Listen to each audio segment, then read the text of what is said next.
Alright, so here I'm going to show you exactly how it is, the correct and easy way to replace the cabin air filter. This is a 2016 Mazda 3. This is the same for quite a few models.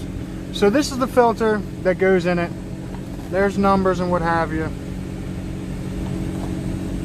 It's just like that. It looks like this. This is pretty easy. Okay, you do not mess with this. You don't have to. All you have to do here is empty your glove box, as you can see,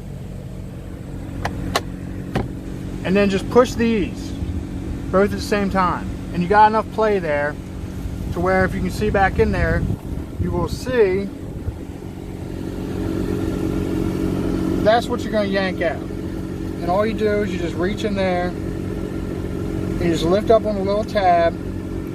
Just yank it right on out.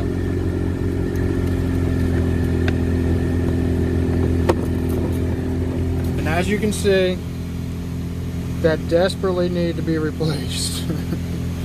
Alright, so getting it in there, all you do is make sure you got the tab on the bottom, the correct way and what have you. You just slip it right on in there. Don't get no easier than that. Here, click. I guess.